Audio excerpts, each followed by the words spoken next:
যদি আপনি আল্লাহর পয়গম্বরের আদর্শের অনুসারী হয়ে থাকেন, স্পষ্ট পয়গাম, আমার নবীর আদর্শ ছিল নিজের বাবার মূর্তি গড়া নয়, নিজের বাবার মূর্তি ভাঙা।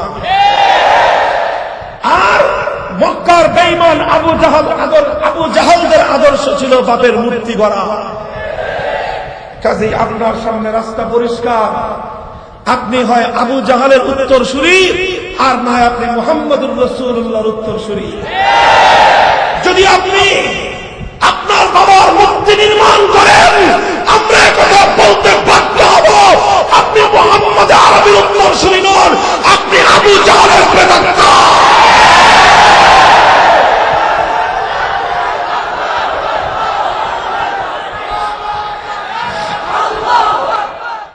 মন্ত্রী সাহেব, জাতির সঙ্গে কোন ভাষায় কথা বলতে হয় আপনার বাবা শিক্ষা দেয় নাই। মন্ত্রিত্বের চেয়ারে বসেছেন, মন্ত্রিত্বের চেয়ার এটা কোনো আপনার বাপ দাদার কেনা সম্পদ নয়, এটা দেশের মানুষের অবদান, এটা দেশের জনগণের কৃপা। কাজেই জনগণের সঙ্গে কোন ভাষায় কথা বলতে হয় সেই ভাষা শিখে মন্ত্রিত্ব চালাতে আসবেন। ঘাড় মটকে দিবেন কার ঘাড় মটকে দিতে চান? আমরা বাংলাদেশের বিরুদ্ধে নই, আমরা দেশের প্রতিটি ক্রান্তিকালে দেশের স্বাধীনতার পক্ষে অতন্দ্র প্রহরী হিসেবে দাঁড়িয়ে গিয়েছি। আমাদেরকে বঙ্গবন্ধুর প্রতিপক্ষ হিসেবে সাব্যস্ত করতে চান? পরিষ্কার ভাষায় বলতে চাই, বঙ্গবন্ধু মরহুম ঈমান অবস্থায় মুসলিম পরিচয়ে তিনি মৃত্যুবরণ করেছেন। আমরা চাই তার কবরের মধ্যে আপনাদের কোনো অপকর্মের কারণে যেন আযাব না হয়।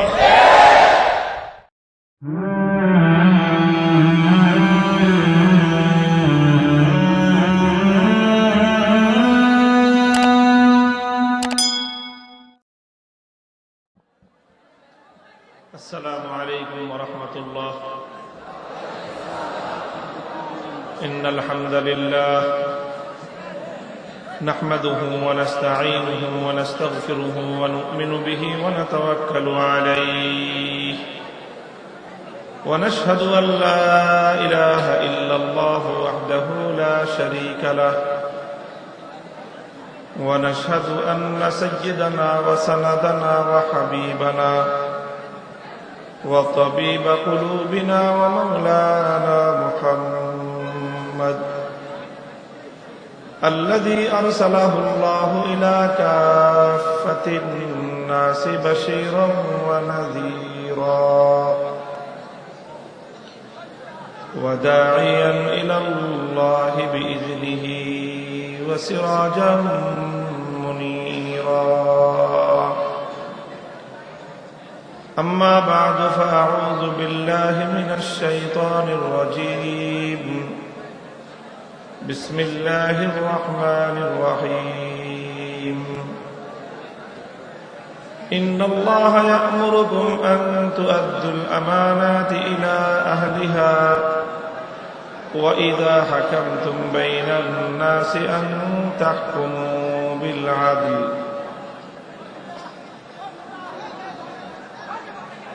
وقال رسول الله صلى الله عليه وسلم الدين النصيحة. قيل لمن يا رسول الله؟ قال لله ولكتابه ولرسوله ولأئمة المسلمين وعامتهم. بارك الله لنا ولكم في القرآن العظيم ونفعنا وإياكم بالآيات والذكر الحكيم. اللهم صل على محمد وعلى آل محمد كما صليت على إبراهيم وعلى آل إبراهيم إنك حميد مجيد. اللهم بارك على محمد وعلى آل محمد كما باركت على إبراهيم وعلى آل إبراهيم إنك حميد مجيد محترم حضرات উলামায়ে কেরাম, সম্মানিত শ্রদ্ধাভাজন আমার বয়োজ্যেষ্ঠ মুরব্বী সাহেবান, বাংলাদেশের একটি আলোচিত দ্বীনী শিক্ষার প্রাণকেন্দ্র জামিয়া ফয়জুর রহমান বড় মসজিদ মাদ্রাসার আজিম শান বার্ষিক মাহফিলে সভাপতিত্ব করছেন এই জামিয়ার স্বপ্নদ্রষ্টা, বর্তমান বাংলাদেশের অন্যতম শীর্ষ মুরব্বী শাইখুল হাদিস আল্লামা আব্দুল হক হাফিজাহুল্লাহ তাআলা। আল্লাহ পাক রব্বুল আলামিন হযরতের হায়াতের মধ্যে, ইলমের মধ্যে, সিহহাতের মধ্যে বরকত দান করেন। দীর্ঘ সময় ধরে আপনারা দেশের বরেণ্য উলামায়ে কেরামের কাছ থেকে মূল্যবান দ্বীনী আলোচনা শুনেছেন। এ পর্যায়ে আরো কিছু কথা বলার জন্য আমি আপনাদের সম্মুখে উপস্থিত রয়েছি। আজকে আমরা যেই মাহফিলে সমবেত হয়েছি, এই মাহফিলের শিরোনামের মধ্যেই লিপিবদ্ধ আছে শাইখুল ইসলাম আল্লামা শাহ আহমদ শফি রহমতুল্লাহ আলাইহির স্মরণে এই ওয়াজ ও দোয়ার মাহফিল। কাজেই শাইখুল ইসলাম আল্লামা আহমদ শফি রহমতুল্লাহ আলাইহি সম্পর্কে দু চারটি কথা বলা, এটা আজকের এই মাহফিল এবং আজকের এই মঞ্চের দাবি। আল্লামা আহমদ শফি রহমতুল্লাহ আলাইহি তিনি বর্তমান এই বিগত এক দশকে বাংলাদেশের সবচেয়ে আলোচিত ব্যক্তিত্ব। শুধু আলোচিত নয়, বরং বাংলাদেশের জাতি এবং রাষ্ট্রের উপর, এদেশের মানুষের জন্য, এদেশের ইসলামের জন্য তিনি যে অবদান এবং যে ভূমিকা পালন করে গেছেন, সেটা এই জাতিকে হাজার বছর স্মরণ রাখতে হবে। এমনি ভাবে আল্লামা আহমদ শফি রহমতুল্লাহ আলাইহি তিনি চোখে আঙ্গুল দিয়ে দেখিয়ে গেছেন যে উলামায়ে কেরাম দেশের জন্য, জাতির জন্য, মানবতার জন্য এবং ইসলামের জন্য তারা কত বড় সম্পদ।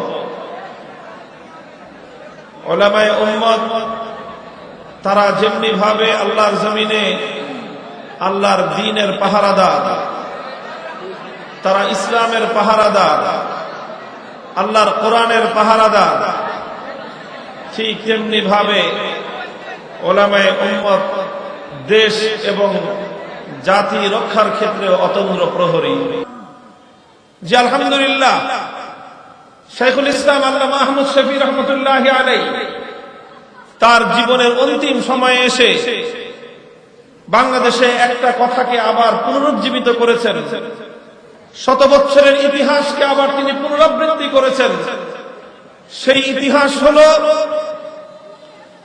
যে দেশ এবং মিল্লাতের প্রয়োজনে, ইসলাম এবং ধর্মের প্রয়োজনে উলামায়ে কেরাম যেমনি ভাবে অতন্দ্র প্রহরীর ভূমিকা পালন করেন, ঠিক তদ্রূপ শুধুমাত্র ইসলামের জন্য নয়, শুধুমাত্র ধর্মের প্রয়োজনে নয়, দেশ এবং জাতির যে কোনো ক্রান্তিকালে উলামায়ে কেরামই সর্বশেষ দেশের জন্য, জাতির জন্য সবচেয়ে বড় ত্যাগ এবং কোরবানি স্বীকার করার জন্য প্রস্তুত হয়ে যান। আল্লামা আহমদ শফি রহমতুল্লাহ আলাইহি তার জীবন আলোচনা করতে গেলে তার জীবনের এই গুরুত্বপূর্ণ একটা অধ্যায়, এটা আমাদেরকে আলোচনা করতে হয়। মুহতারাম হাজিরিন, এটা শুধুমাত্র আল্লামা আহমদ শফির একার ইতিহাস নয়, এটা আলেম সমাজের ইতিহাস, এটা ওলামায়ে কেরামের ইতিহাস। আল্লামা আহমদ শফী ছিলেন ওলামায়ে কেরামের প্রতীক। তিনি নামে একজন ব্যক্তি হতে পারেন, কিন্তু প্রকৃত অর্থে তিনি শুধু একজন ব্যক্তি ছিলেন না, তিনি ছিলেন বাংলাদেশের আলেম সমাজের প্রতীক। তিনি যা করেছেন সেটা একা করেননি, গোটা আলেম সমাজকে সঙ্গে নিয়ে তিনি করেছেন। আল্লামা আহমদ শফী কি করেছেন, তার অবদানটা কি ছিল, এটাকে যদি আপনি সুদীর্ঘ ইতিহাস পর্যালোচনা করতে যান, তিনি জীবনের দীর্ঘ একটা সময় পর্যন্ত নিভৃতচারী একজন বুজুর্গ ছিলেন। জীবনের প্রায় 85 বছর পর্যন্ত তিনি ছিলেন হাটহাজারী মাদ্রাসার একজন মুহতামিম, একজন পরিচালক। 85 বছর বয়স পর্যন্ত তিনি ছিলেন হাদিসের মাসনদের একজন নিভৃতচারী মুহাদ্দিস। 85 বছরের বয়স পর্যন্ত তিনি ছিলেন খানকাহের মধ্যে গোসানসীন একজন আল্লাহওয়ালা, দুনিয়া ত্যাগী একজন বুজুর্গ। 85 বছর পর্যন্ত আমরা শাইখুল ইসলাম আল্লামা আহমদ শফীকে এই পরিচয় দেখতে পাই। এরপরে বাংলাদেশের ইতিহাসে একটা কলঙ্কজনক সময় আসে, দেশ এবং জাতির জীবনে একটা ক্রান্তিকাল আসে। সময়ের কথা মনে করলে 2013 সালের গোড়ার দিকের কথা, জানুয়ারি ফেব্রুয়ারি মাসের সেই সময়টার কথা, যখন বাংলাদেশের বিরুদ্ধে, দেশ এবং জাতির বিরুদ্ধে এক ভয়াবহ এবং কুটিল ষড়যন্ত্র পরিচালিত হয়েছিল। ষড়যন্ত্রটা একমুখী ষড়যন্ত্র ছিল না, ষড়যন্ত্র ছিল বহুমুখী ষড়যন্ত্র। একটা মঞ্চ কায়েম করা হয়েছিল, সেই মঞ্চটা ছিল নাস্তিক্যবাদের মঞ্চ। সেই মঞ্চ থেকে গোটা বাংলাদেশে নাস্তিক্যবাদ ছড়ানোর একটা মহা পরিকল্পনা গ্রহণ করা হয়েছিল। সেই নাস্তিক্যবাদের মঞ্চ থেকে বাংলাদেশের হাজার বছরের ঐতিহ্য, সভ্যতা, ভদ্রতা, শালীনতা, পর্দা, পুশিদা সবগুলোকে বাংলাদেশ থেকে বিতাড়িত করবার এক আড্ডাখানা জমানো হয়েছিল। সেই আড্ডাখানা ছিল বেহায়াপনার আড্ডাখানা, সেই আড্ডাখানা ছিল অশ্লীলতার আড্ডাখানা। রাত 12টা, 1টা, 2টো, 3টা গভীর রজনীতে অন্ধকারের মধ্যে যুবক যুবতীরা তারা যার যার ঘর থেকে বেরিয়ে এসে তারা রাস্তার মোড়ে মোড়ে ওই আলো আঁধারির গাছের ডালের ছায়াতলে ওই সময় ওই পরিস্থিতিতে নানা ধরনের অশ্লীলতা এবং ছেলে মেয়ে, যুবক যুবতী, নারী পুরুষের একটা অশ্লীল বেহায়াপনার মেলামেশার পসরা সাজানো হয়েছিল, আখড়া বসানো হয়েছিল। এইভাবে বাংলাদেশ থেকে সভ্যতা, ভদ্রতা, শালীনতাকে ঝেঁটিয়ে বিদায় করবার একটা আয়োজন ছিল। এই ছিল একদিকে নাস্তিক্যবাদ বিস্তারের ষড়যন্ত্র, আরেকদিকে ছিল বাংলাদেশ থেকে সভ্যতা, শালীনতাকে চিরদিনের জন্য বিদায় করবার এক পায়তারা। 3 নম্বর ষড়যন্ত্র ছিল বাংলাদেশের 90% মুসলমানদের এই সমাজ জীবনে, তাদের সাংস্কৃতিক জীবনে হিন্দুয়ানি সংস্কৃতি প্রতিষ্ঠার একটা ভয়াবহ পায়তারা চলতেছিল। হিন্দুরা তাদের ধর্মীয় সংস্কৃতি পালন করবে, ধর্মাবলম্বীরা নিজ ধর্মের সংস্কৃতি উদযাপন করবে, সেটা নিয়ে আমাদের আপত্তি নাই। কিন্তু যে দেশে 90% মুসলমান, সেই দেশে বিজাতীয় একটা সভ্যতা এবং সংস্কৃতিকে জাতীয়ভাবে প্রতিষ্ঠার সুগভীর একটা ষড়যন্ত্র পরিচালিত হচ্ছিল। আমার আজও মনে পড়ে সেই সময়ের কথা। ওই 2013 সালের গোড়ার দিকে যখন আমরা বাংলাদেশের প্রত্যন্ত অঞ্চলে বিভিন্ন জায়গায় সফরে বের হতাম, বিভিন্ন মাহফিলে যেতাম, তখন সেই সময়ের দৃশ্যের কথা মনে পড়লে এখনো শরীরের লোমগুলো দাঁড়িয়ে যায়। সন্ধ্যা হলেই দেখতাম বাজারে বাজারে, রাস্তার মোড়ে মোড়ে নারী পুরুষরা মোমবাতি নিয়ে দাঁড়ায় আছে, মোমবাতি জ্বালায় দাঁড়ায় আছে রাস্তার মধ্যখানে। কিসের মোমবাতি? কয়টা নাকি চেতনার মোমবাতি। এইভাবে হিন্দুয়ানি অগ্নি পূজকদের সংস্কৃতি বাংলাদেশের মুসলিম সমাজের মধ্যে প্রতিষ্ঠিত করবার এক ভয়াবহ পায়তারা চলেছিল। শুধু ঢাকার শহর নয়, জেলা প্রপার নয়, উপজেলা প্রপার নয়, গ্রামগঞ্জ পর্যন্ত এই ষড়যন্ত্রের ভয়াবহতা বিস্তার লাভ করেছিল। এটা ছিল তৃতীয় ষড়যন্ত্র। চতুর্থ ষড়যন্ত্র ছিল বিশ্বনবী মুহাম্মদ আরবি সাল্লাল্লাহু আলাইহি ওয়াসাল্লামের পবিত্র চরিত্রের উপর কালিমা লেপন করে আল্লাহর পয়গম্বরের ইজ্জতকে ধুলোয় মিশিয়ে দেওয়া, নবীর সম্মান এবং মর্যাদার চির উন্নত ঝান্ডাকে ভুলুণ্ঠিত করা। এটা ছিল তাদের আরেকটা পায়তারা। এই সবগুলো পরিচালিত হচ্ছিল একটা মঞ্চ থেকে। এগুলো শুধুমাত্র ইসলামের বিরুদ্ধে ষড়যন্ত্র ছিল না, এগুলো শুধুমাত্র ধর্মের বিরুদ্ধে চক্রান্ত ছিল না, এই চক্রান্ত, এই ষড়যন্ত্রগুলো ছিল বাংলাদেশের বিরুদ্ধে ষড়যন্ত্র। বাংলাদেশ বিরোধী সেই ষড়যন্ত্র এবং চক্রান্তটা কত গভীরে পৌঁছে গিয়েছিল, তখন এদেশের মানুষের মুখে মুখে একটা কথা চাউর হয়ে গিয়েছিল। সেটা আপনাদের অনেকের মনে থাকার কথা, আমার স্পষ্ট মনে আছে। অনেকেই তখন বলতো যে বাংলাদেশে এখন সরকার তো একজন না, সরকার একটা না, সরকার এখন দুইটা। একটা হলো শেখ হাসিনার সরকার, আর একটা হলো ইমরান এইচের সরকার। এই কথা অনেক মানুষের মুখে মুখে নয়, শুধুমাত্র মানুষের বুকে বুকে এই আশঙ্কা এবং এই উদ্বেগ মানুষের অন্তরের মধ্যে দানা বেঁধে উঠেছিল। মানুষেরা দেখছিল দেশপ্রেমিক যারা বাংলাদেশকে ভালোবাসে, যারা এই জাতিকে ভালোবাসে, তারা উদ্বেগ আর উৎকণ্ঠার সাথে লক্ষ্য করছিল কিভাবে বাংলাদেশকে বিপন্ন করবার পায়তারা চলছিল। কি দেখেছিলাম আমরা তখন? ওদিক দিয়ে শাহবাগের নাস্তিক্যবাদের মঞ্চ থেকে ইমরান এইচ সরকার ঘোষণা দেয়, তার আঙ্গুলের ইশারায় জাতীয় সংসদ ভবনের জাতীয় পতাকা অর্ধনমিত হয়ে যায়। সেই হুকুম করে, তার হুকুমে বাংলাদেশের জাতীয় সচিবালয় থেকে সচিবরা রাস্তায় দাঁড়িয়ে হাতে হাত ধরে লাইন ধরে দাঁড়িয়ে থাকে। ইমরান এইচের নির্দেশে জাতীয় সংসদ থেকে বাংলাদেশের এমপি সংসদ সদস্যরা এসে রাস্তার মধ্যে সারিবদ্ধ হয়ে দাঁড়িয়ে থাকে।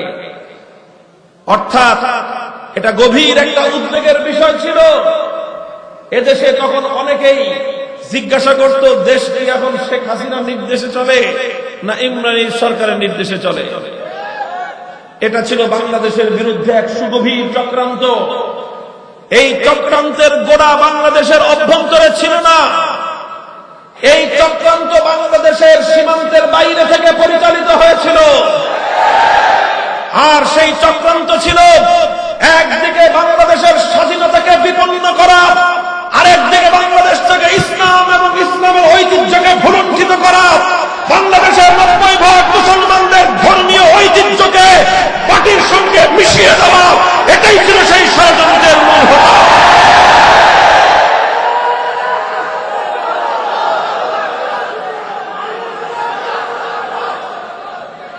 মুহতারাম হাজিরিন, মুহতারাম হাজিরিন, পরিস্থিতি ছিল এতটাই উদ্বেগজনক, এত কঠিন পরিস্থিতি, সবাই টের পাচ্ছিল।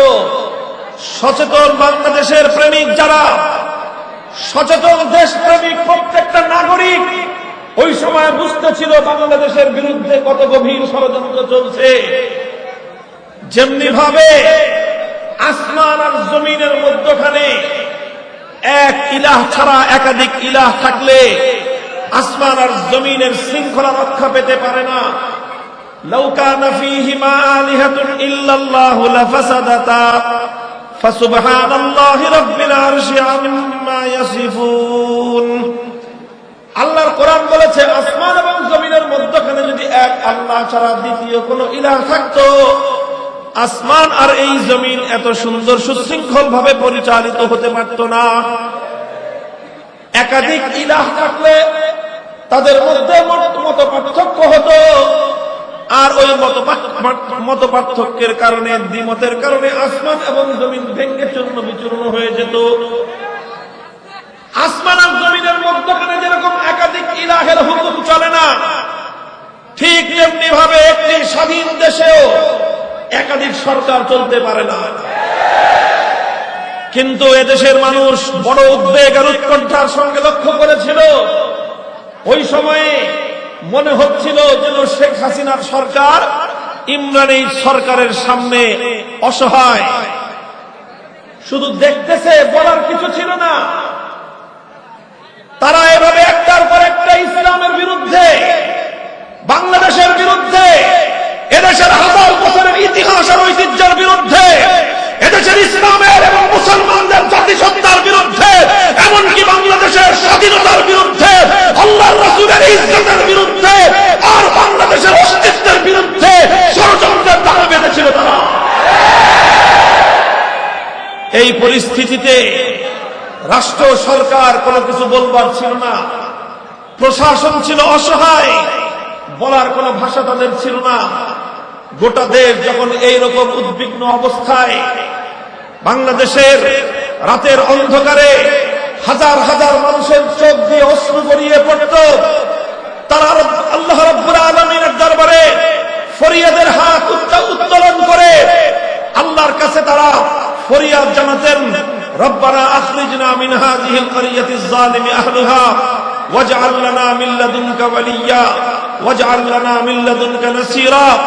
ওগো আল্লাহ, আজ বাংলাদেশ এক কঠিন পরিস্থিতির সম্মুখীন, এদেশের মুসলমানরা এক কঠিন বিপদের সম্মুখীন, এদেশের ইসলামের ঐতিহ্য এটা বিলুপ্ত হওয়ার পথে, এদেশে মুসলমানদের তাহজিব তামাদ্দুন, শিক্ষা সংস্কৃতি, ঈমান এবং আকীদা সব ভুলুণ্ঠিত হওয়ার পথে, এদেশের মাসবিপল অধিকাংশ মানুষের ঈমানী চেতনাকে জলাঞ্জলি দিয়ে ইসলামের জায়গায় নাস্তিক্যবাদকে প্রতিষ্ঠা করবার এক গভীর ষড়যন্ত্র বাস্তবায়িত হওয়ার পথে ছিল। সরকার তাদের হাতে অসহায় আত্মসমর্পণ করেছিল, প্রশাসন তাদেরকে কিছু বলবার সাহস পাচ্ছিল না।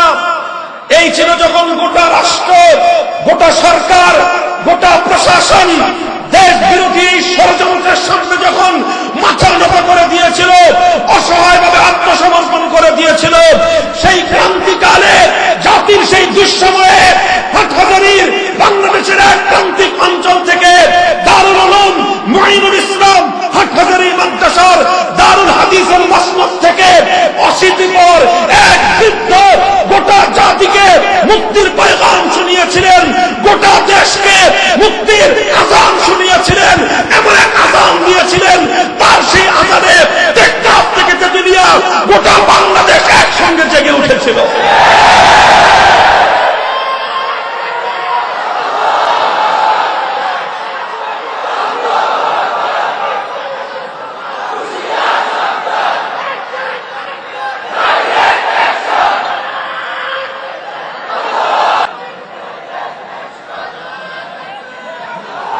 প্রায় 80 বছর পর্যন্ত যিনি হাদিসের মসনদ থেকে কোনদিন রাজপথে নেমে আসেননি, 80 বছর পর্যন্ত যিনি খানকার এক কর্নারে বসে বসে ইসলাহে উম্মতের কাজ করেছিলেন, 80 বছর বয়স পর্যন্ত যিনি শুধুমাত্র একটি মাদ্রাসা পরিচালনার মধ্যে যিনি ব্যস্ত ছিলেন, যখন দেখলেন দেশের ক্রান্তিকাল, যখন দেখলেন ইসলাম বিপন্ন অবস্থায়, যখন দেখলেন মুসলমানদের ঐতিহ্যকে ভুলুণ্ঠিত করবার পায়তারা চলছে, যখন দেখলেন দেশের স্বাধীনতা বিপন্ন হওয়ার সম্মুখীন, সেই সময়ে আল্লামা আহমদ শফী হেফাজতে ইসলামের নামে যেই ডাক দিয়েছিলেন, টেকনাফ থেকে তেতুলিয়ায় লক্ষ কোটি জনতা বাঘ ভাঙ্গা জোয়ারের মতো ছুটে গিয়েছিল শাপলা চত্বরে।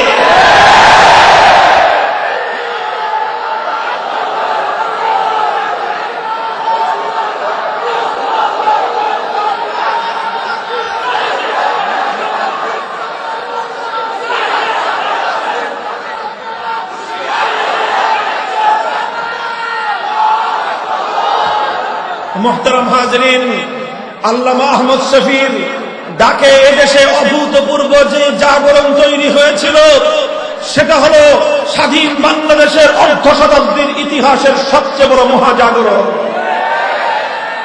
জনতার এই জোর বাদ ভাঙ্গা এই স্রোতে শাহবাগের নাস্তিকবাদের মঞ্চ এটা ধুয়ে মুছে সেই জনতার স্রোতে তাওহীদ আর ঈমানদার জনতার স্রোতে ভেসে গিয়েছিল বুড়িগঙ্গার কালো পানিতে। দেশের স্বাধীনতা রক্ষা পেয়েছিল। বাংলাদেশ তার অস্তিত্বের উপর আক্রমণকারী এক গভীর শত্রুর হাত থেকে বাংলাদেশ মুক্তি পেয়েছিল। মুক্তি পেয়েছিল এদেশের হাজার বছরের ইতিহাস আর ঐতিহ্য। কথা বলেন ঠিক না বেঠিক? আল্লামা আহমদ শফীকে চিনতে হলে, এদেশের ইসলাম এবং মুসলমানদেরকে জানতে হলে, এদেশের আলেম সমাজের ইতিহাসকে বুঝতে হলে 2013 সালের হেফাজতে ইসলামকে মাইনাস করে বাংলাদেশের ইতিহাস প্রকৃত অর্থে বোঝা সম্ভব নয়। আল্লামা আহমদ শফী রহমতুল্লাহি আলাইহি এবং এদেশের আলেম সমাজ 2013 সালে তারা যে ভূমিকা পালন করেছে, তাদের বুক থেকে শাহাদাতের যে রক্ত আল্লাহর এই জমিনকে সিঞ্চিত করেছে, শাপলা চত্বরের মাটি, সেই রাজপথ, পিচ ঢালা পথ, আল্লাহর রসুলের আশেকে রসুল উম্মতদের যে রক্তে শাপলা চত্বরের পিচ ঢালা রাজপথ রঞ্জিত হয়েছিল, তাতে শুধুমাত্র এদেশ থেকে নাস্তিকবাদের মঞ্চই বিলুপ্ত হয়নি, তাতে শুধুমাত্র এদেশ থেকে ইসলাম বিরোধী ষড়যন্ত্রই বানচাল হয়নি, বরং বাংলাদেশের স্বাধীনতা বিরোধী একটি গভীর চক্রান্ত বাতিল হয়ে গিয়েছে। কাজেই বাংলাদেশের রাষ্ট্র, এই জাতি শক্তিশালী হওয়ার ক্ষেত্রে, এই জাতি বিশ্ব দরবারে মাথা উঁচু করে দাঁড়াবার ক্ষেত্রে উলামায়ে উম্মতের এক বিশাল অবদান রয়েছে। এটা শুধুমাত্র 2013 সালে নয়, 2013 পূর্ববর্তী এই জাতির ইতিহাস অধ্যয়ন করলে, ইতিহাস পর্যালোচনা করলে দেখা যাবে, যখনই জাতীয় জীবনে কোনো দুর্যোগ নেমে এসেছে, জাতীয় জীবনে কোনো ক্রান্তি নেমে এসেছে, তখন অন্যরা ভূমিকা পালন করবার ক্ষেত্রে অনেক গাফলতি করলেও, তারা অনেক ত্রুটি করলেও, সর্বপ্রথম দেশ এবং জাতির তাদের অস্তিত্ব রক্ষা করবার জন্য যেই সম্প্রদায় ময়দানে সাহসী ভূমিকা পালন করেছে, সেই সম্প্রদায়ের নাম হলো আলেম সম্প্রদায়। আপনারা লক্ষ্য করেছেন, এই যে করোনাকালীন মহা দুর্যোগ, এই যে মহা দুর্যোগ অতিক্রান্ত হয়ে গেল, এই দুর্যোগের শুরুতে মানুষের মধ্যে ভয়াবহ এক আতঙ্ক ছড়িয়ে পড়েছিল। পৃথিবীর অনেক দেশে করোনা রোগে আক্রান্ত হয়ে যে সকল মানুষ মৃত্যুর কোলে ঢলে পড়েছেন, সেই নিহত মানুষগুলোর সঙ্গে মৃত্যুর পরে ন্যূনতম মানবিক আচরণের সুযোগ তাদের ছিল না। মানুষ মৃত্যুর পরেও সাধারণ কোন মানবিক আচরণ জীবিতদের কাছ থেকে পায়নি। আপনজনরা তাদের নিকটজনদের, তাদের প্রিয়জনদের লাশ ফেলে রেখে পালিয়ে গেছে। সেই ইউরোপিয়ান ওয়ার্ল্ডের কথা কি বলবো, চায়নার কথা কি বলবো, খোদ আমাদের বাংলাদেশেও এমন ঘটনা ঘটেছে। জঙ্গলের মধ্যে আপনজনের লাশ ফেলে রেখে আপনজনরা পালিয়ে গেছে। তখন এই টেলিভিশনের টকশোর মধ্যে এই 71-এর টকমারানিরা, এই বিবিসি, এই সকল ইসলাম বিরোধী এই সকল মিডিয়ার নামে হলুদ সাংবাদিকতার আখড়াগুলো, তারা মিডিয়ার মধ্যে বসে বসে আওয়াজ তুলেছিল যে মুসলমানদের দেহগুলো যারা আগুনে, যারা এই করোনা আক্রান্ত হয়ে মারা যায়, সেই সমস্ত বড় দেহগুলোকে যেন আগুন দিয়ে পুড়িয়ে ফেলা হয়। আগুন দিয়ে পুড়িয়ে ফেলার প্রস্তাব করা হয়েছিল। একটা মুসলমান তার অন্তিম সময়ে আপনজনদের মমতা নিয়ে, স্নেহ নিয়ে, 3.5 হাত কাফনের কাপড় নিয়ে মাটির নিচে শায়িত হবে। জীবনের অন্তিম এই অধিকার থেকে মুসলিম নিহত ব্যক্তিদেরকে, করোনা আক্রান্ত মৃত ব্যক্তিদেরকে তাদের এই অন্তিম অধিকার থেকে পর্যন্ত বঞ্চিত করবার ষড়যন্ত্র দানা বেঁধে উঠছিল। যখন গোটা দেশের সকলেই আতঙ্কিত, এই করোনা আক্রান্ত নিহত রোগীদেরকে কেউ বলে আগুন দিয়ে পুড়িয়ে দাও, কেউ বলে নদীতে ভাসিয়ে দাও, কেউ বলে মাটির মধ্যে গর্ত করে পুঁতে ফেলো। এই ধরনের নানা রকমের অমানবিক কথাগুলো যখন চারিদিক থেকে ভেসে আসছিল, তখন বাংলাদেশের একটি সমাজ জীবন মৃত্যুর কোনো পরোয়া না করে, জীবনের কোনো পরোয়া না করে মানবতার ঝান্ডা হাতে নিয়ে তারা ময়দানে নেমেছিল। আর প্রতিটি করোনায় আক্রান্ত রোগীর মৃত্যুর পর সুন্দরভাবে সম্মানজনকভাবে তাকে গোসল দিয়ে, কাফন পরিয়ে, জানাজা পরিয়ে আল্লাহর রাসূল সাল্লাল্লাহু আলাইহি ওয়াসাল্লামের মিল্লাতের আদর্শের উপর বিসমিল্লাহি ওয়া আলা মিল্লাতি রাসূলুল্লাহ বলে তাকে কবরের মধ্যে দাফন করবার এই সাহসী পদক্ষেপ নিয়েছিলেন এদেশের এক শ্রেণীর মানুষ। সে মানুষগুলো কারা? সে মানুষগুলো প্রশাসনের বড় বড় অফিসাররা নয়, সেই মানুষগুলো আইন শৃঙ্খলা রক্ষাকারী বাহিনীর বড় বড় কর্মকর্তারা নয়, সেই মানুষগুলোর পরিচয় তারা এদেশের আলেম সমাজ। হ্যাঁ, সাধারণ মানুষরা অনেকে অংশগ্রহণ করেছে, তবে কোন সব সাধারণ মানুষরা অংশগ্রহণ করেছে? অধিকাংশ ক্ষেত্রে তারাই অংশগ্রহণ করেছে যারা উলামায়ে কেরামের ভক্ত এবং শিষ্য। প্রমাণ হয়ে গেছে এই করোনাকালীন সময়েও উলামায়ে কেরাম জীবনের ঝুঁকি নিয়ে প্রমাণ করেছেন আলেম সমাজের কাছে নিজেদের জীবনের চেয়ে মানবতার মূল্য অনেক বেশি। আলেম সমাজ প্রমাণ করেছেন তাদের কাছে নিজের বুকের রক্তের চেয়েও জাতি এবং দেশের স্বার্থ অনেক বড় কথা।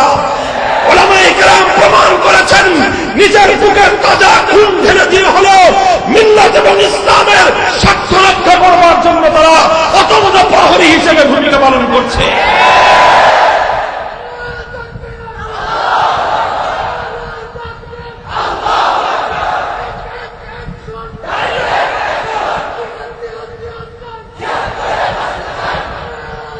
মুহতারাম হাজিরিন, আল্লামা আহমদ শফী রহমতুল্লাহি আলাইহি তার নেতৃত্বে ইতিহাসের এই কিংবদন্তি অধ্যায় রচিত হয়েছে। আল্লামা আহমদ শফী আজকে নাই, তিনি ইন্তেকাল করেছেন, তিনি মারা গেছেন।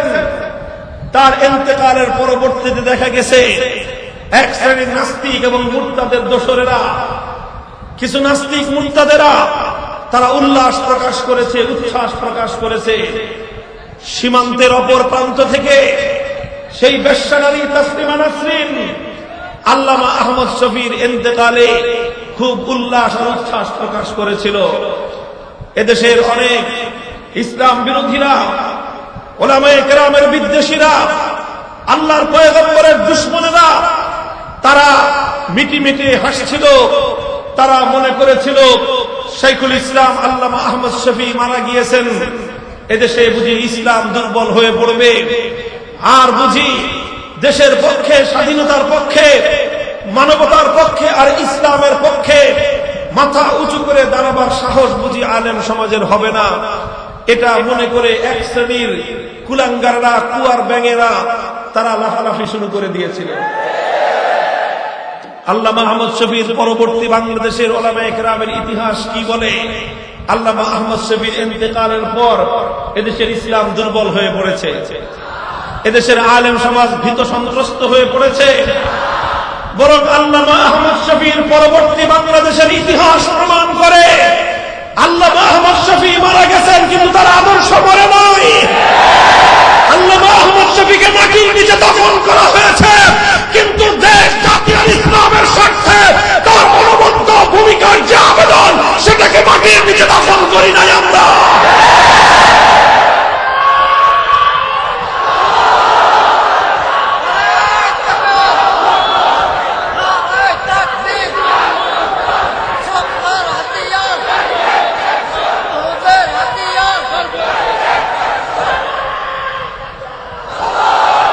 মুহতারাম হাজিরিন, এভাবে প্রতিটি ক্ষেত্রেই এই জাতির উলামায়ে কেরাম সাহসী ভূমিকা পালন করেন।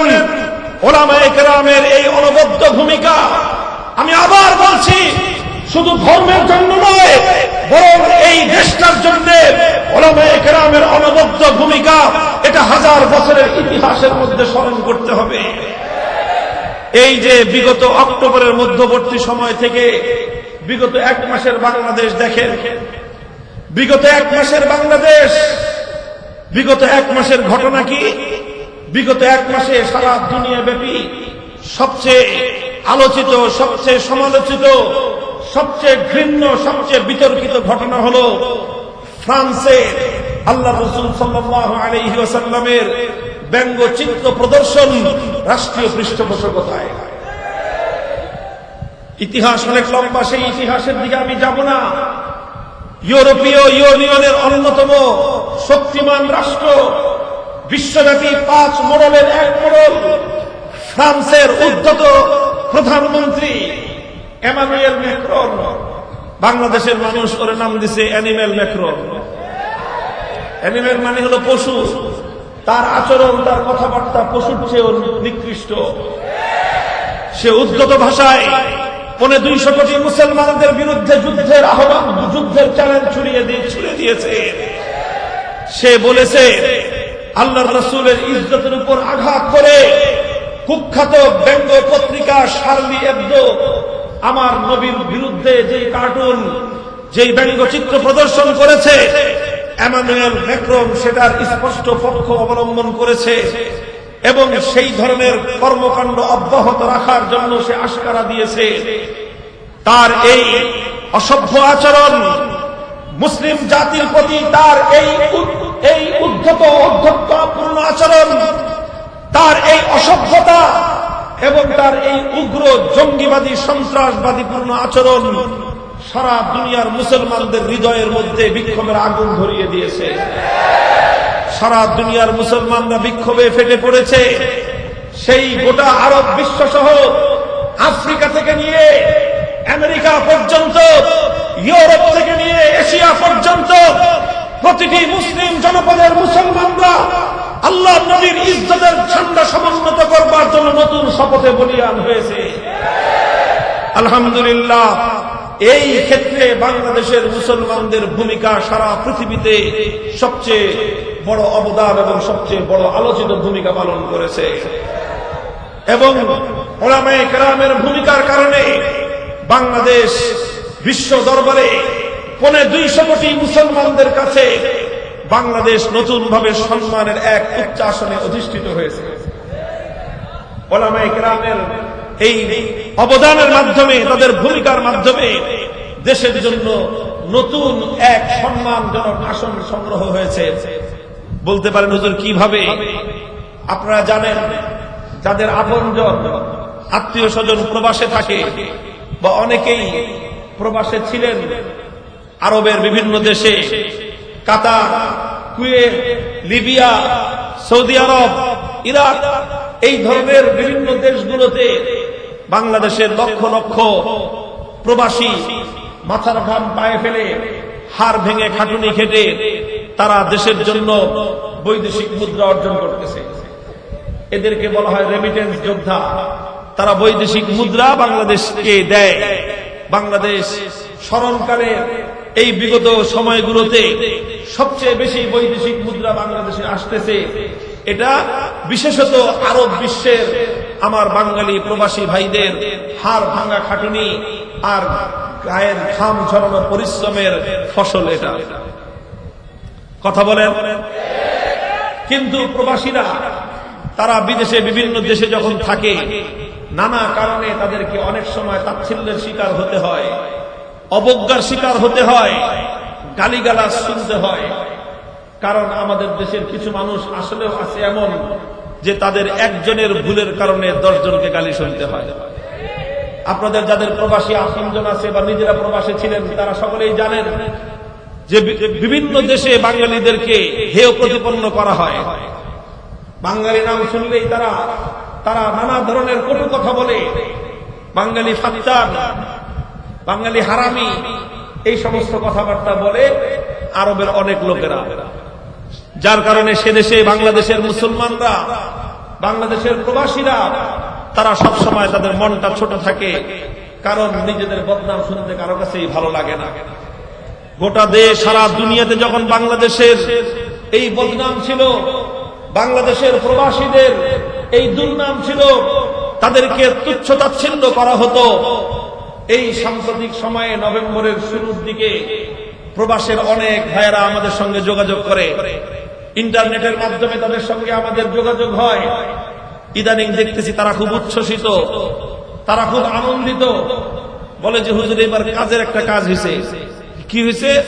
কয় আগে যারা আমাদেরকে দেখলে গালি দিত, আগে যারা আমাদেরকে দেখলে বাঙালি বলে নাক ছিটকাইতো, আগে যারা আমাদের বাঙালিদেরকে দেখলে বিদ্রুপ করত, যখন বাংলাদেশের উলামায়ে কেরাম এবার আল্লাহর নবীর ইজ্জতের পক্ষে এমন ঐতিহাসিক ভূমিকা পালন করেছে, টেকনাফ থেকে তেতুলিয়া পর্যন্ত বাংলাদেশের প্রতিটি মসজিদ থেকে প্রতিটি পাড়ায় পাড়ায় মহল্লায় মহল্লায় আল্লাহর পয়গম্বরের শানে গুস্তাখি করার প্রতিবাদে ফ্রান্সের বিরুদ্ধে ব্যাপক বিক্ষোভ বাংলাদেশে পরিচালিত হয়েছে।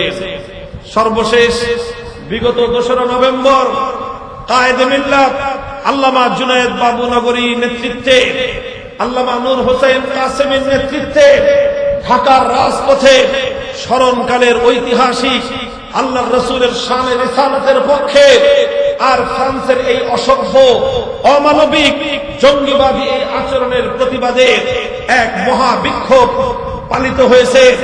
এত বড় বিক্ষোভ, কত লক্ষ জনতা সেদিন ঢাকার রাজপথে নেমেছিল। পুলিশ প্রশাসন ঢাকার প্রত্যেকটা প্রবেশ মুখে জনতার আগমনকে রুখে দিয়েছিল। ঢাকার আশপাশ থেকে মানুষকে ঢাকার শহরে ঢুকতে দেয়নি। শুধুমাত্র ঢাকার শহরের মানুষগুলো নেমেছিল হেফাজতে ইসলামের নামে।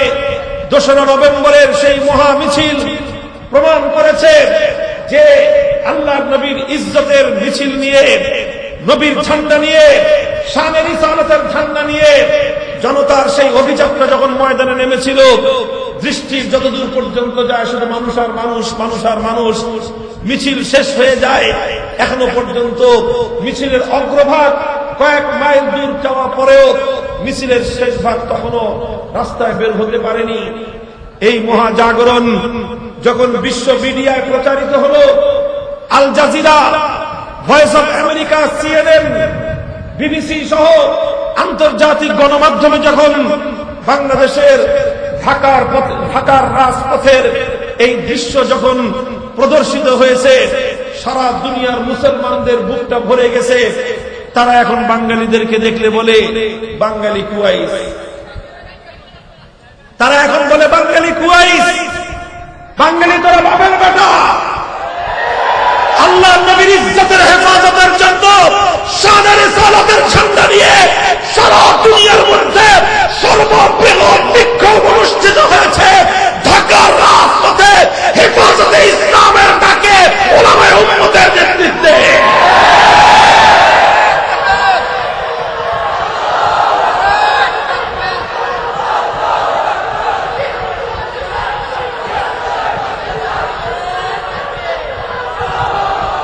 আলহামদুলিল্লাহ, এই ঘটনার মধ্য দিয়ে বিশ্ব দরবারে বাংলাদেশের পরিচয় আবার নতুন ভাবে ফুটে উঠেছে। বাংলাদেশের পরিচয়, এদেশটা হলো আশিকে রাসূলদের দেশ। বাংলাদেশের পরিচয়, এই দেশ আখিরি নবী মুহাম্মদ আরবি সাল্লাল্লাহু আলাইহি যতটা সম্মানিত হয়েছে তার চেয়ে বেশি সম্মানিত হয়েছেন আপনি। আল্লামা আহমদ শফীকে সম্মান জানিয়ে আপনিও এই জাতির কাছে সম্মানের পাত্রে পরিণত হয়েছেন।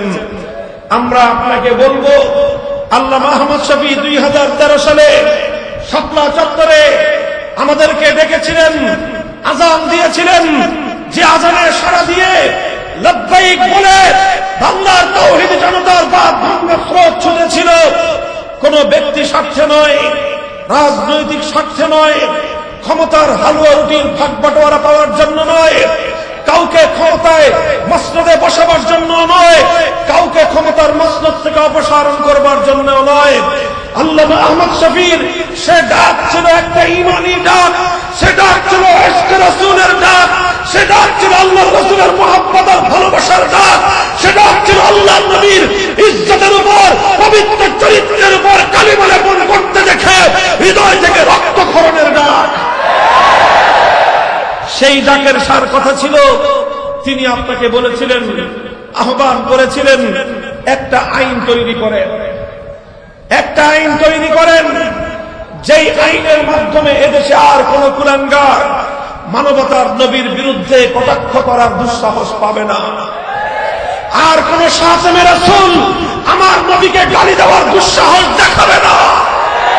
আর কোন গুস্তাখের রাসূল আমার নবীর সামনে বেয়াদবি করবার দুঃসাহস দেখাবে না।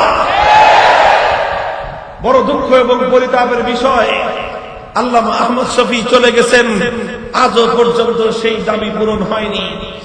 আমরা পরিষ্কার ভাষায় বলতে চাই, যতদিন পর্যন্ত এ দেহে প্রাণ আছে, যতদিন পর্যন্ত ধমনীতে রক্তের প্রবাহ আছে, যতদিন পর্যন্ত হৃদয়ের স্পন্দন অবশিষ্ট আছে, আমরা আল্লাহর পয়গম্বরের দুশমনদের জন্য সর্বোচ্চ শাস্তির বিধান, মৃত্যুদণ্ডের আইন পাস না করা পর্যন্ত আমাদের স্তব্ধ হবে না।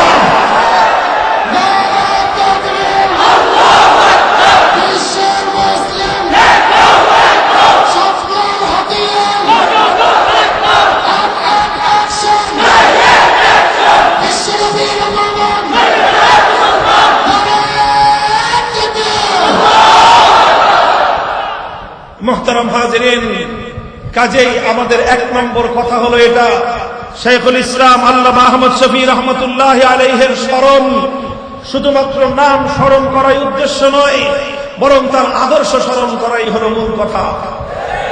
আল্লামা আহমদ শফী রহমতুল্লাহ আলাইহি চলে গেছেন, তিনি ইতিহাসের এক ক্রান্তিকালে যেভাবে দ্বীনের ঝান্ডা ধারণ করেছিলেন। আল্লামা আহমদ শফী যেই সময়ে মাঠে নেমেছিলেন, বাংলাদেশে একটা ঐতিহাসিক শূন্যতা বিরাজমান ছিল। 2012 সালে 5 মাসের ব্যবধানে, অল্প কিছুদিনের ব্যবধানে বাংলাদেশের বিগত 2 যুগের ইসলামী আন্দোলন এবং ইসলামী রাজপথের বাংলার ইসলামী গণজাগরণের 2 মহানায়ক শাইখুল হাদিস আল্লামা আজিজুল হক রহমতুল্লাহ আলাইহি, মুজাহিদে মিল্লাত মুফতি ফজলুল হক আমিনী রহমতুল্লাহ আলাইহি ইন্তেকাল করেছিলেন 2012 সালে। এর আগে খতিব ওবায়দুল হক রহমতুল্লাহ আলাইহি ইন্তেকাল করেছেন। তার আগে মরহুম চরমনাইর পীর সাহেব ফজলুল করিম রহমতুল্লাহ আলাইহি ইন্তেকাল করেছেন। এই সকল ব্যক্তি রাজপথের যারা লড়াকু সৈনিক ছিলেন, যারা এদেশে ইসলাম এবং মুসলমানদের নেতৃত্ব দিয়েছেন, যুগের পর যুগ ধরে সেই সকল নেতৃবৃন্দ অল্প দিনের ব্যবধানে তারা সকলে ইন্তেকাল করলেন, দুনিয়া থেকে বিদায় নিলেন। বাংলাদেশের ইসলামী অঙ্গনে নেতৃত্বের একটা মহাশূন্যতা সৃষ্টি হয়েছিল। গোটা বাংলাদেশকে একসাথে ডাক দিয়ে গোটা দেশকে একসাথে জাগিয়ে তুলবার মতো এমন কোন নেতৃত্ব আমাদের হাতে ছিল না। ধর্মপ্রাণ তৌহিদি মুসলিম জনতা সেই শূন্যতায় কুরে কুরে মরছিল। তাদের হৃদয়ে এক আক্ষেপ ছিল যে আজ মুফতি আমিনী নাই, আজ শাইখুল হাদিস নাই, আজকে খতিব ওবায়দুল হক নাই, আজকে হাফিজ হুজুর রহমতুল্লাহ আলাইহি নাই। তাই আজকে ইসলামের দুশমনেরা এভাবেই ইসলামের বিরুদ্ধে তারা মাঠে নেমে উল্লাস করতেছে। তারা এভাবে ইসলামের আদর্শকে বাংলার মাটি থেকে বিতাড়িত করবার পায়তারা করতেছে। গোটা দেশের মানুষের এই আক্ষেপ ছিল, ধর্মপ্রাণ মুসলমানদের হৃদয়ে রক্তক্ষরণ ছিল, তাদের চক্ষুগুলো অশ্রু সজল ছিল। এই যখন মহাশূন্যতা সৃষ্টি হয়েছে, আল্লাহ পাক রব্বুল আলামিনের পক্ষ থেকে অনেকটা যেন কুদরতি ইশারায়, গায়বী ইশারায় যেন আল্লামা আহমদ শফী তার সারা জীবনের স্বভাব বিরুদ্ধ ভাবে সেই মসনদের কোণ থেকে, খানকার এক কর্নার থেকে রাজপথের বীর সিপাহসালার হিসাবে তিনি আবির্ভূত হয়েছিলেন। আল্লাহ পাক তার দ্বীনের ইজ্জতকে, মুসলিম জাতির সম্মানের পতাকাকে আল্লাহ পাক বুলন্দ করে দিয়েছিলেন। এটাই হলো, হে আমার তরুণ প্রজন্মের মুসলমান ভাইয়েরা, এ থেকে আমরা উজ্জীবিত হতে পারি, অনুপ্রাণিত হতে পারি, চেতনা নিয়ে বাড়িতে ফিরতে পারি। হতাশার কোনো কারণ নাই। আল্লাহ পাক রব্বুল আলামিন এই উম্মতের জন্য, এই উম্মতকে কখনোই আল্লাহ পাক রব্বুল আলামিন এমন অসহায় অবস্থার দিকে ঠেলে দেবেন না। রাসূল আকরাম সাল্লাল্লাহু আলাইহি ওয়াসাল্লাম ইরশাদ করেছেন, ইন্নাল্লাহা লা ইয়াবআসু লিহাযিহিল উম্মতি আলা রাসি কুল্লি মিআতি সানাতিন মান ইউজাদ্দিদু লাহা দীনাহা। প্রতি শতাব্দীতে আল্লাহ পাক রব্বুল আলামিন এই উম্মতের ঘরে এমন সন্তান জন্ম দিবেন, এমন ব্যক্তি আল্লাহ পাক তৈরি করবেন যারা উম্মতের প্রয়োজনে তাজদীদের ঐতিহাসিক দায়িত্ব পালন করবেন। সময়ের ফিতনাকে তারা মোকাবেলা করবেন। যেই দিক থেকে ইসলামের উপর হামলা আসবে সেই হামলাকে মোকাবেলা করবার জন্য তারা সময়ের ভাষায় কথা বলবেন। ইসলামের ইতিহাসের বিগত প্রত্যেক শতাব্দীতে দেখা গিয়েছে পৃথিবীর যে কোনো ভূখণ্ডে যে কোনো সময় যে কোনো ফিতনা যেভাবে মাথাচাড়া দিয়ে উঠবার চেষ্টা করেছে, মুসলমানদের মধ্য থেকে এমন সিপাহসালার দাঁড়িয়ে গিয়েছে, আলেম সমাজের মধ্য থেকে এমন বীর মুজাহিদ পয়দা হয়ে গিয়েছে যারা বাতিলের মোকাবেলা করেছে এবং ফিতনাগুলোকে নির্মূল করবার জন্য সময়ের উপযোগী সিদ্ধান্ত তারা গ্রহণ করেছে। সুতরাং হতাশার কোনো কারণ নাই। রাসূল আকরাম সাল্লাল্লাহু আলাইহি ওয়াসাল্লাম আরেক হাদিসের মধ্যে যথাযথ ভাষায় বলেছেন, আল্লাহর নবী বলেছেন, লা তাযালু তাইফাতুম মিন উম্মতি মানসুরিনা আলাল হক লা ইয়াদুররুহুম মান খাযালাহুম হাত্তা ইয়াতি আমরুল্লাহ।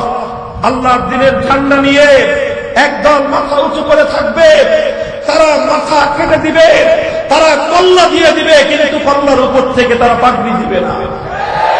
শির দেগা নাহি দেগা আমামা, এরকম একদল মর্দে মুজাহিদ আল্লাহর রাসূলের যুগ থেকে কিয়ামত পর্যন্ত নবীজির ঝান্ডা নিয়ে ময়দানে তারা দণ্ডায়মান থাকবে, সিনা টান করে দাঁড়িয়ে থাকবে, মাথা উঁচু করে দাঁড়িয়ে থাকবে। লা ইয়াদুররুহুম মান খাযালাহুম, যারা তাদেরকে নির্মূল করতে চাইবে, যারা তাদেরকে নির্বংশ করতে চাইবে, যারা তাদেরকে উৎখাত করতে চাইবে, দিনের ঝান্ডাবাহী পতাকাবাহী এই জামাতকে, এই দলকে, আল্লাহর সাহায্যপ্রাপ্ত এই কাফেলাকে নির্মূল করতে পারবে না। যারা নির্মূল করতে আসবে তারা নিজেরাই নির্মূল হয়ে যাবে।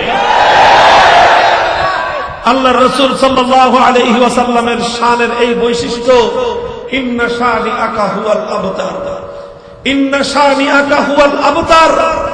আল্লাহ পাক রব্বুল আলামিন তার হাবিব সাল্লাল্লাহু আলাইহি ওয়াসাল্লামকে সান্ত্বনার বাণী শুনিয়েছে, ওগো আমার নবী, যে আপনার দুশমন নির্বংশ হয়ে যাবে, আপনার দুশমন নির্বংশ হয়ে যাবে। এটা শুধুমাত্র নবীর যুগের সঙ্গে খাস নয়, শুধুমাত্র নবী যুগের কথা বলা হয় নাই।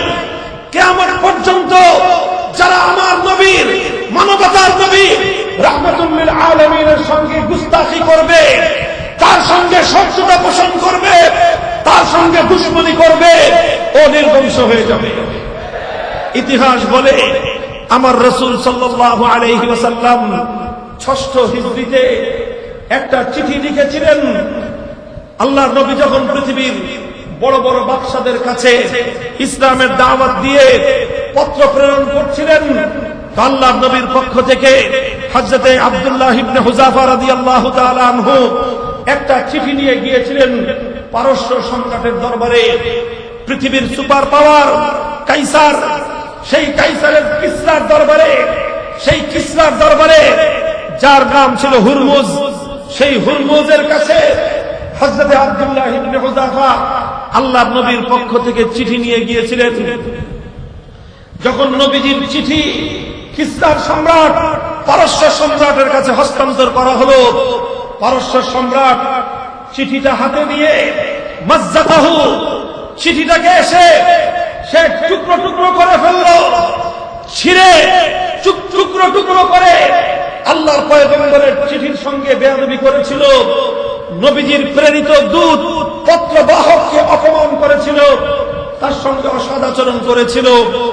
মুহতারাম হাজরিন, সংবাদ যখন আমার নবীর কাছে এসেছিল, আল্লাহর নবীর চিঠিকে পারস্য সম্রাট বেয়াদব, গুস্তাখ, দাম্ভিক, অহংকারী ছিঁড়ে টুকরো টুকরো করার পর নবীজি এই কথা শুনে আল্লাহর দরবারে ফরিয়াদ করে বলেছিলেন, আইয়ুমাজ্জাকু কুল্লু মুমাজ্জাকিন, এই পারস্য সম্রাট সে যেভাবে আমার চিঠি টুকরো টুকরো করেছে, ওগো আল্লাহ, ও এবং ওর রাজত্ব যেন এভাবে ভেঙে টুকরো টুকরো আর খান খান হয়ে যায়। আমার নবী শুধুমাত্র এতটুকু বলেছিলেন। এরপরের ইতিহাস হলে পারস্য সম্রাট সে বেশি দিন আর টিকে থাকতে পারেনি, তার সিংহাসন আর বেশিদিন প্রলম্বিত হয়নি, বরং তার ঘরের মধ্যে প্রাসাদ ষড়যন্ত্র হয়েছিল। সেই হুরমুজের ছেলে শিরুয়া তার আপন সন্তান বাবার বিরুদ্ধে বিদ্রোহ করলো, ক্ষমতা দখল করে নিল, ক্ষমতা দখল করে মসনদ দখল করে সন্তান তার বাপকে নিজ হাতে হত্যা করলো। হত্যা করে ওর দেহকে টুকরো টুকরো করে ছিন্ন ভিন্ন করে নিক্ষেপ করলো। এভাবে আমার পয়গম্বরের চিঠির সঙ্গে বেয়াদবি করার পরিণামে অল্প কয়েকদিনের ব্যবধানে পৃথিবীর সুপার পাওয়ার পারস্য সম্রাট ধ্বংস হয়েছিল এবং সে টুকরো টুকরো হয়ে গিয়েছিল। এখানেই ক্ষান্ত নয়, আমার নবীর সঙ্গে বেয়াদবির ফলাফল আরো অবশিষ্ট ছিল। পারস্য সম্রাটের সন্তান নিজের বাপকে হত্যা করে, নিজের বাপকে খুন করে যখন ক্ষমতা দখল করলো, চিন্তা করলো ক্ষমতাটাকে অপ্রতিদ্বন্দ্বী করতে হবে, কেউ যেন আবার দাঁড়িয়ে আমার মোকাবেলায় আমার প্রতিদ্বন্দ্বী হয়ে না যায়। এই জন্য তার যতগুলো ভাই ছিল, তার বাবার সমস্ত সন্তান সবগুলো ভাইকে সে খতম করে দিল, হত্যা করলো। গোটা রাজবংশের সমস্ত পুরুষদেরকে সে হত্যা করে সে হয়ে গেল নিরঙ্কুশ, সে হয়ে গেল অপ্রতিদ্বন্দ্বী, একা সে ক্ষমতার মালিক হলো। এভাবে ক্ষমতার মালিক হয়ে সে কাজ করলো কি, তার বাবার একটা যুবতী স্ত্রী ছিল, সেই যুবতী স্ত্রীর উপর সে আসক্ত ছিল। বাপকে খুন করে বাবার যুবতী স্ত্রীকে সে নিজের আয়ত্তে নিয়ে নিল এবং তাকে তার সাথে সে প্রেমের সম্পর্ক তৈরি করে তাকে সে তার নিজের আয়ত্তে নিয়ে নিল এবং তার সঙ্গে সে বিবাহের তাকে তার স্ত্রী হিসেবে গ্রহণ করলো। এই বদতমিজ লম্পট নিজের বাবার স্ত্রীর উপর আসক্ত হয়ে বাপকে খুন করলো। ক্ষমতাকে নিরঙ্কুশ এবং অপ্রতিদ্বন্দ্বী রাখবার জন্য নিজের সমস্ত ভাইদেরকে খুন করলো। এরপর ইতিহাস হলো, তার বাবা তার ভাবসাব দেখেই বুঝেছিল যে আমার পোলার মতিগতি বেশি ভালো দেখা যায় না, যে কোনো সময় ও আমার ওই সুন্দরী বউটাকে পাওয়ার জন্য আমাকে খুন করতে পারে, ক্ষমতা দখল করতে পারে। এই জন্য বাপে ওর জন্য একটা সুন্দর চক্রান্তের একটা ফাঁদ, একটা জাল পেতে গেছে। বাপ মারা যাওয়ার সময় বাদশার অন্দরমহলের মধ্যে একটা আলমিরা ছিল, সেটা হলো দাওয়াখানা, ঔষধের আলমিরা। ওই ঔষধের আলমারির মধ্যে একটা কৌটার মধ্যে বিষ ভরে তারপরে সেই কৌটাটা ঔষধের আলমারির মধ্যে রেখে দিয়েছে। ঔষধের আলমিরার মধ্যে বিষ ভর্তি, শিশির মধ্যে উপর দিয়ে সুন্দর একটা লেবেল লাগিয়েছে, লেবেলের মধ্যে লিখে দিয়েছে, উপর দিয়ে লিখে দিয়েছে মুকাব্বিলিল জিমা, যৌন শক্তি বর্ধক। বুঝেন না এই কথা? বাপে তো বুঝেছে ছেলের মতিগতি, ওর চোখ যায় খালি বাপের বউয়ের উপরে, দেখে বুঝতে পারছে আমার ছেলে কি চায়। এজন্য সে তার জন্য উপযুক্ত একটা ষড়যন্ত্র এবং চক্রান্তের ফাঁদ পাচ্ছে। একটা বিষের কৌটার মধ্যে লিখে রাখছে কি লিখছে? যৌন শক্তি বর্ধক। ওটা লিখে আলমিরার মধ্যে রেখে দিয়েছে। ছেলে যখন বাপকে খুন করলো, ভাইদেরকে খুন করলো, এখন সে আনবিটিয়ান, এখন সে অপ্রতিদ্বন্দ্বী, ক্ষমতা তার হাতে, তার সেই প্রেমিকাও তার হাতে। এখন তার আনন্দ উল্লাসের সময়, এখন তার এনজয় আর ফুর্তি করার সময়। এনজয় আর ফুর্তি করার জন্য সে ঘুরতে ঘুরতে তার বাবার সে অন্দরমহলে চলে গেল। সেখানে গিয়ে সেই দাওয়াখানার মধ্যে ঢুকলো। দাওয়াখানার মধ্যে ঢুকে সেই আলমিরা খুলে সঙ্গে সঙ্গে তার চোখ পড়ে গেছে ওই কৌটার মধ্যে যেখানে লেখা ছিল যৌন শক্তি বর্ধক। চিন্তা করলে এটা আমার দরকার। বা সঙ্গে সঙ্গে কৌটা খুলে, বোতল খুলে ঢক ঢক করে পুরা বোতল একসঙ্গে পান করে শেষ। ওদিক দিয়ে যৌন শক্তি বর্ধক খাওয়াও শেষ, আর এদিক দিয়ে জাগায় খাইছে, জাগায় ব্রেক। ইন্দুর মারা বিষ বেছে না, জাগায় খাইব, জাগায় ব্রেক। জাগায় খাইছে, জাগায় মরার চিৎপটাং হয়ে শুয়ে পড়েছে। এইভাবে গোটা রাজবংশ পুরুষ শূন্য হয়ে গেল। পুরুষ শূন্য হলো কিভাবে? ছেলের হাতে মরল বাপ, ভাইয়ের হাতে মরল ভাই, আর বাবার পাতানো ফাঁদে পড়ে মরল এবার ছেলে। আর গোটা পারস্য সাম্রাজ্যের সম্রাটের রাজবংশে আর কোন ছেলে সন্তান নাই, সব শেষ। এরপরে রাজ দরবারের নীতি অনুযায়ী এখন ক্ষমতার মসনদে বসবে কে, সিংহাসনের মালিক হবে কে? তখন সর্বশেষ আর কাউকে না পেয়ে সেই নিহত সন্তানের একটা ছোট মেয়ে ছিল, সেই মেয়েটার নাম ইতিহাসের মধ্যে লেখে বুরান বিনতে শিরুয়া। সেই মেয়েটাকে তারা ক্ষমতার মসনদে বসায় দিল। ছোট্ট একটা মেয়ে, ক্ষমতার কিছুই জানে না, রাষ্ট্র পরিচালনা করার কোন নিয়ম শৃঙ্খলা তার জানা নাই, কোনো কিছুই সে জানে না। তাকে সিংহাসনের মধ্যে বসায় দেওয়া হলো। সংবাদ শুনে আল্লাহর পয়গম্বর ইরশাদ করলেন, লা ইফলিহা কওমুন ওয়াল্লাহু আমরাহুম ইমরাতান।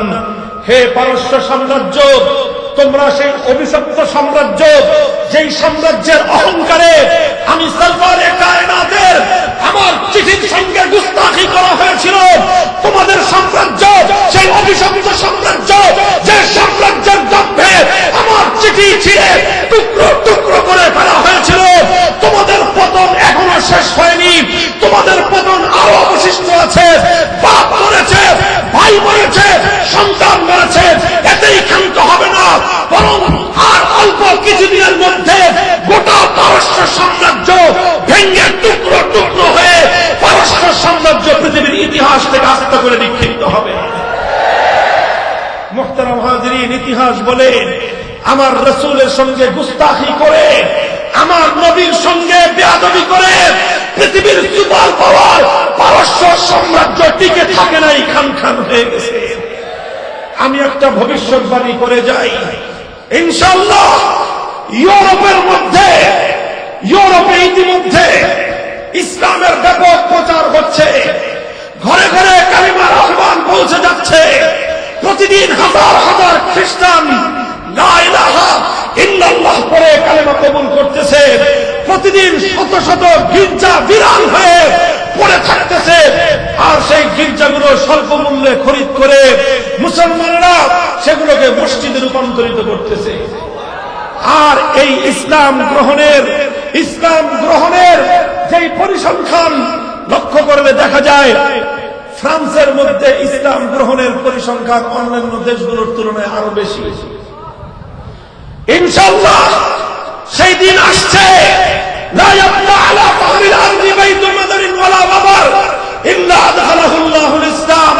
সারা দুনিয়াতে ইসলাম বিজয়ী হবে, কালিমার ঝান্ডা সমুন্নত হবে। আমার নবীর ভবিষ্যৎবাণী আসমান জমিন উলটপালট হতে পারে, আমার পয়গম্বরের মুখ নিশ্চিত কোনো কথা মিথ্যা হতে পারে না। আমরা সেই দিনের অপেক্ষার প্রহর গুনছি।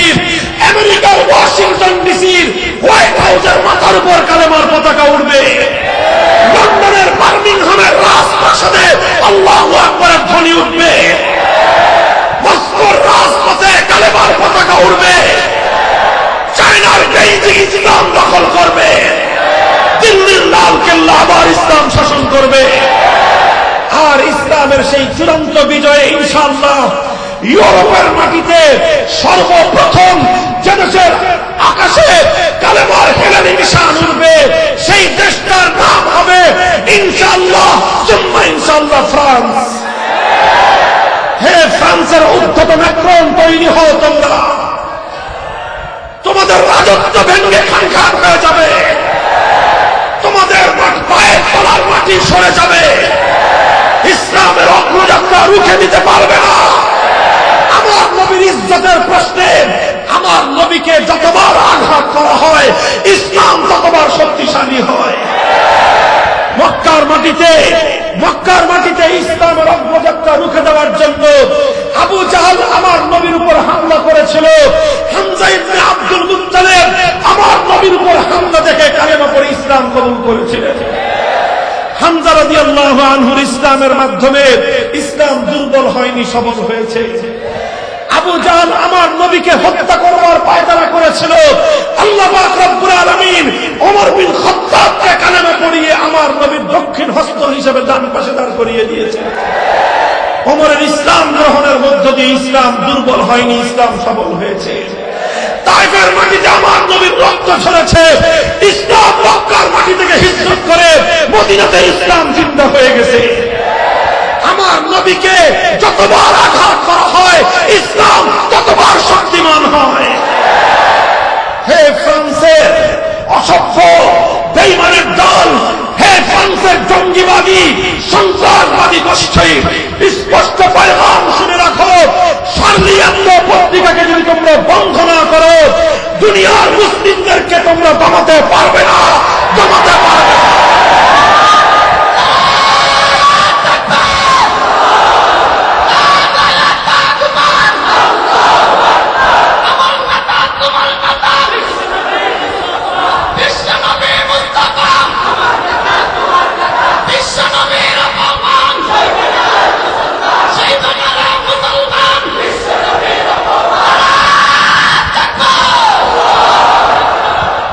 বাংলাদেশের রাষ্ট্র প্রশাসন সরকারকে বলি, আমরা দ্বীনের প্রশ্নে, ইসলামের প্রশ্নে এক চুল পরিমাণ ছাড় দিতে প্রস্তুত না। আমাদের হাজার বছরের ঐতিহ্য হলো শীল দেগা নাহি দেগা মামা। আমাদের চেতনা হলেই সে জীবন ধন্য যে জীবন আল্লাহর রাহে উৎসর্গিত হয়।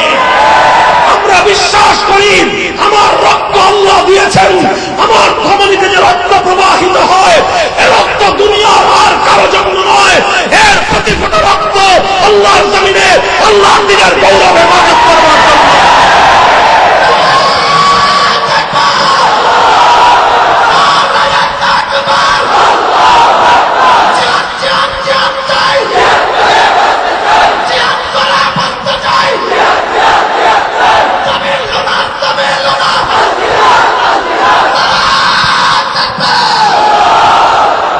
মোহতারাম হাজিরিন, ইনশাআল্লাহ এভাবেই আপনারা জাগ্রত থাকবেন সব সময়। আমরা শান্তিতে বিশ্বাসী, কথা বলেন ঠিক না বেঠিক? উলামায়ে কেরাম যাদেরকে নেতৃত্ব দেয় এই জনতা উচ্ছৃঙ্খল জনতা নয়, তারা তাদের আমিরের আনুগত্য করবার জন্য প্রস্তুত আছে। তারা তাদের আমিরের আনুগত্য করে, উলামায়ে কেরামের নেতৃত্ব মেনে আনুগত্য করে, তারা বুলেটের বৃষ্টির সামনে বুকগুলো পেতে দেওয়ার জন্য প্রস্তুত থাকে। সুতরাং এই উলামায়ে কেরামের রাস্তা রুদ্ধ করে দেওয়ার পায়তারা করবেন না। আল্লামা বাবু নগরীর মাহফিল বানচাল করে দিয়ে আমাদের কোরআনের মাহফিলগুলোতে 144 জারি করে কোরআনের আওয়াজ নিস্তব্ধ করতে পারবেন না। আমরা একটা সময় পর্যন্ত ধৈর্য ধারণ করি, আমরা একটা সময় পর্যন্ত ধৈর্য ধারণ করব। ধৈর্যের পথ ভেঙে গেলে এই পথ ভাঙ্গা জনতার স্রোত রুখে দেওয়ার সাধ্য আপনাদের হবে না।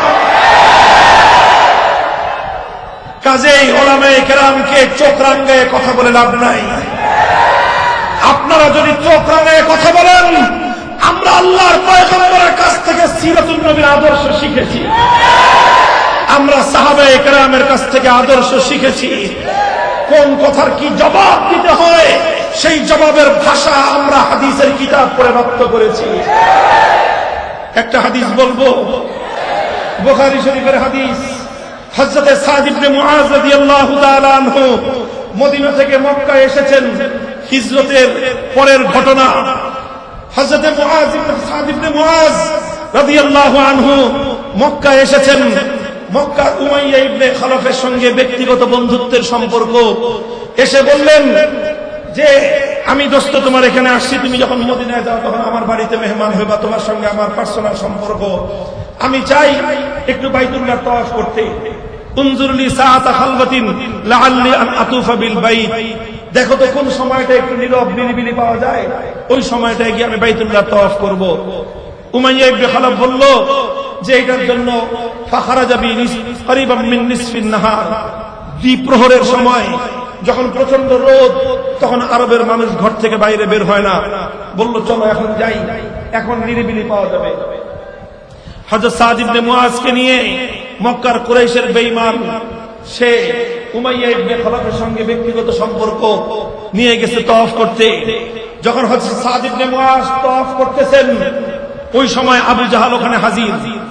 আবু জাহাল সাদ ইবনে মুআজকে দেখেই বলে, আরে সাদ ইবনে মুআজ, আলা আরাকা তাতুফু বিমাক্কাতা আমিনান আলা আরাকা তাতুফু বিল বাইতি আমিনান ওয়াকাদ জাআমতুম আন্নাকুম আওয়াইতুমুস সুবা ওয়া আন্নাকুম তানসুরুনহুম। কিরে মদিনার সাদ ইবনে মুআজ, তুমি দেখি মক্কার মাটিতে খুব শান্তিতে নিরাপদে তওয়াফ করতেছো, অথচ তোমরা আমাদের দুশমন মুহাম্মদকে আশ্রয় দিয়েছো সাল্লাল্লাহু আলাইহি ওয়াসাল্লাম। তোমরা নাকি তাকে সাহায্য করবা, তোমাদের নাম নাকি আনসার। তো তোমরা আমাদের শত্রু মুহাম্মদকে আশ্রয় দিয়ে তাকে সাহায্য করে তুমি আবার মক্কায় এসে নিরাপদে তওয়াফ করতেছো। লাউলা আন্নাকা মা আবি সাফওয়ান মা রাজাতা ইলা আহলিকা সালিমান। তুমি আজকে উমাইয়া ইবনে খলফের সাথে আসো, এই জন্য তোরে কিছু কইলাম না। আনলে তুই বাড়িতে ফিরতে পারতি না, এখানেই তোকে শেষ করে দিতাম।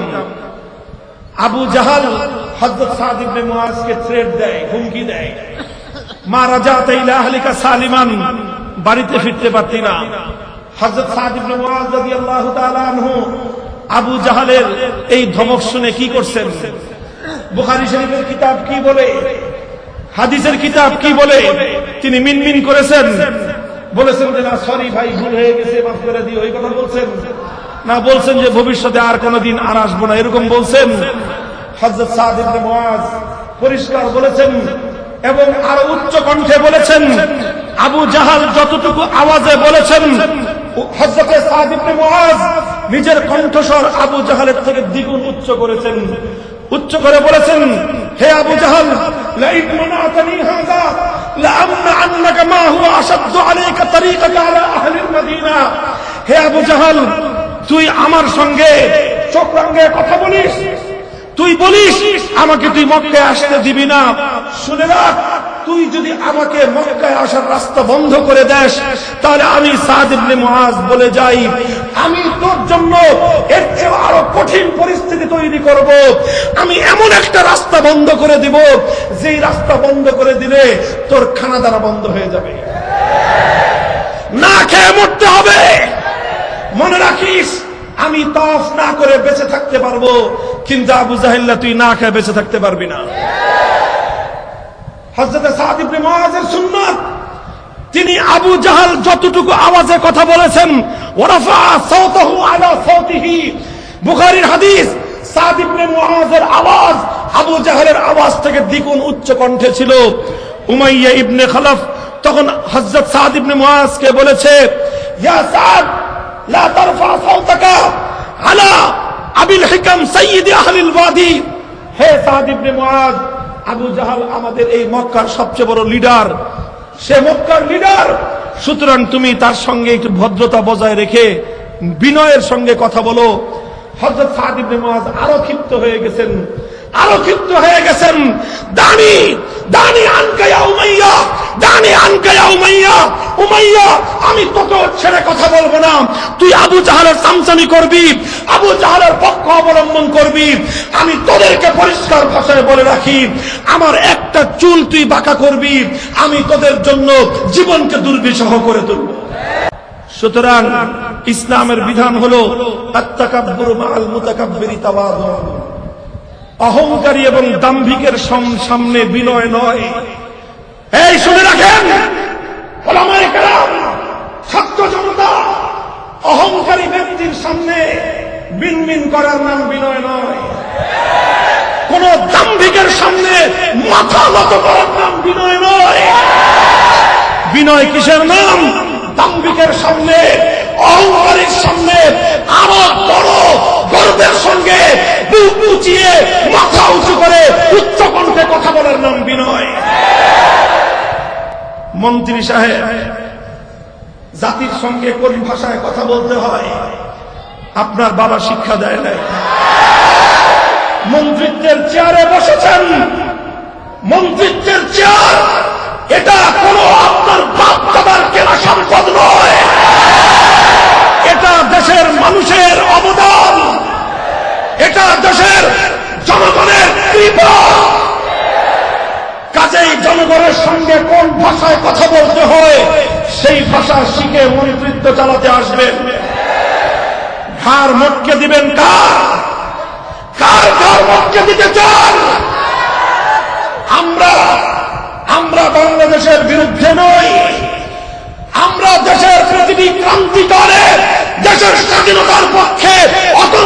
প্রহরী হিসেবে দাঁড়িয়ে গিয়েছি। আমাদেরকে বঙ্গবন্ধুর প্রতিপক্ষ হিসেবে সাব্যস্ত করতে চান। পরিষ্কার ভাষায় বলতে চাই, বঙ্গবন্ধু মরহুম ইমান অবস্থায় মুসলিম পরিচয় তিনি মৃত্যুবরণ করেছেন। আমরা চাই তার কবরের মধ্যে আপনাদের কোনো অপকর্মের কারণে যেন আযাব না হয়। আল্লাহর পয়গম্বরের স্পষ্ট হাদিস, নবীজি বুখারী শরীফ, মুসলিম শরীফ সহ সমস্ত হাদিসের কিতাবের মধ্যে বর্ণনা রয়েছে, ইন্নাল্লাহা লা ইউআযযাবু ইন্নাল মাইয়িতা লা ইউআযযাবু বিবুকাইল হাইয়্যি আলাইহি, ইন্নাল মাইয়িতা লা ইউআযযাবু বিবুকাইল হাইয়্যি আলাইহি।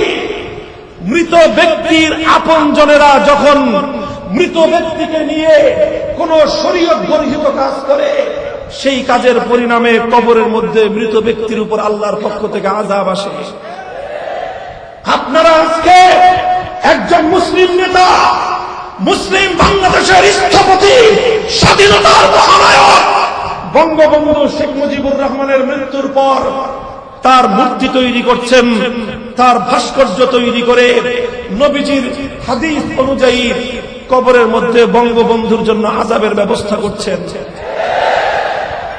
আপনারা বঙ্গবন্ধুর সুসন্তান নন, আপনারা বঙ্গবন্ধুর সঙ্গে গাদ্দারিকারী বিশ্বাসঘাতক। আর আমরা বঙ্গবন্ধুর বিরুদ্ধে নই, আমরা বঙ্গবন্ধুর মূর্তির বিরুদ্ধে। আমরা বঙ্গবন্ধুর বিরোধী নই, আমরা বঙ্গবন্ধুর ভাস্কর্যের বিরোধী। এখানে শাক দিয়ে মাছ থাকার অপচেষ্টা করবেন না, শাক দিয়ে মাছ থাকবার পায়তারা করবেন না। কথা বলবেন পরিষ্কার ভাষায় বলেন। আবার পরিষ্কার বলছি, আমরা ভাস্কর্য বিরোধী, আমরা মূর্তির বিরোধী। সেই মূর্তি যদি বঙ্গবন্ধুর হয়, সেই মূর্তির বিরোধীও আমরা। সেই ভাস্কর্য বা মূর্তি যদি প্রেসিডেন্ট জিয়াউর রহমানের হয়, আমরা সেই মূর্তিরও বিরোধী। সেই মূর্তি যদি আমার বাবার মূর্তি কেউ নির্মাণ করে, আমি সেই মূর্তিও ভেঙে গুড়িয়ে দেব। আমার নবী মুহাম্মদ আরবি সাল্লাল্লাহু আলাইহি ওয়াসাল্লাম যেদিন মক্কা বিজয় করলেন, বাইতুল্লাহর ভিতর থেকে 360টা মূর্তি অপসারণ করেছিলেন। এই 360 মূর্তির মধ্যে আল্লাহর নবীর পূর্বপুরুষ হযরত ইব্রাহিম আলাইহিস সালাতু ওয়াস সালাম এবং ইসমাঈল আলাইহিস সালামের মূর্তি ছিল। নবীজি সেই দুটি মূর্তিকে বের করে আক্ষেপের সুরে বললেন, কাতালাহুমুল্লাহ, কাতালাহুমুল্লাহ। আল্লাহ পাক মক্কার এই দুরাচার মুশরিকদের উপর অভিশাপ করুক। কত বড় বেয়াদব, কত বড় গুস্তাখ, কত বড় ধর্ম। ওরা ইব্রাহিম এবং ইসমাঈল আলাইহিস সালামের মূর্তি বানিয়েছে। মূর্তি বানিয়ে নবী ইব্রাহিম এবং ইসমাঈল আলাইহিস সালামকে কলঙ্কিত করবার চেষ্টা করেছে। এই কথা বলে আমার নবী নিজ হাতে নিজের বাবা ইব্রাহিমের মূর্তি ভেঙে গুড়িয়ে দিয়েছে। আমরা শুনি আমাদের প্রধানমন্ত্রী নাকি আল্লাহর রাসূলের খুব ভক্ত। বিশ্বাস করি আমরা, তিনি আল্লাহর রাসূলকে মহব্বত করেন। তিনি নবীদের আদর্শে মদিনার সমাজে রাষ্ট্র চালাবার প্রত্যয় ব্যক্তকারী প্রধানমন্ত্রী। যদি আপনি আল্লাহর পয়গম্বরের আদর্শের অনুসারী হয়ে থাকেন, স্পষ্ট পয়গাম, আমার নবীর আদর্শ ছিল নিজের বাবার মূর্তি গড়া নয়, নিজের বাবার মূর্তি ভাঙা। আর মক্কার বেঈমান আবু জাহালদের আদর্শ ছিল বাপের মূর্তি গড়া। কাজেই আপনার সামনে রাস্তা পরিষ্কার, আপনি হয় আবু জাহালের উত্তরসূরি, আর না হয় আপনি মুহাম্মদুর রাসূলুল্লাহর উত্তরসূরি। যদি আপনি আপনার বাবার মূর্তি নির্মাণ করেন, আমরা কথা বলতে বাধ্য হব, আপনি মুহাম্মদ আরবির উত্তরসূরি নন, আপনি আবু জাহালের প্রেতাত্মা।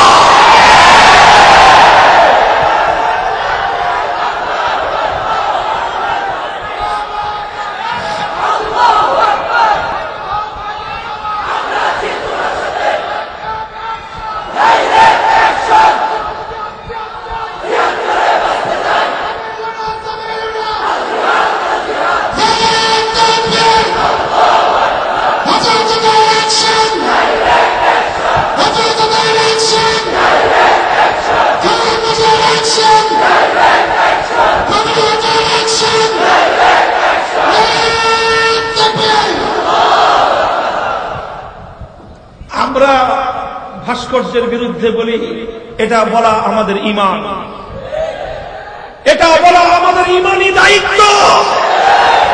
হুমকি দিয়ে আমাদেরকে দায়িত্ব থেকে ভীতি প্রদর্শন করতে চান। আমরা আমাদের ইতিহাস স্মরণ করিয়ে দিতে চাই। হুমকি তো দূরের কথা, বুলেটের বৃষ্টির মুখে ঈমানি জিম্মাদারি পালন থেকে একচল পরিমাণ পিছপা হওয়ার জন্য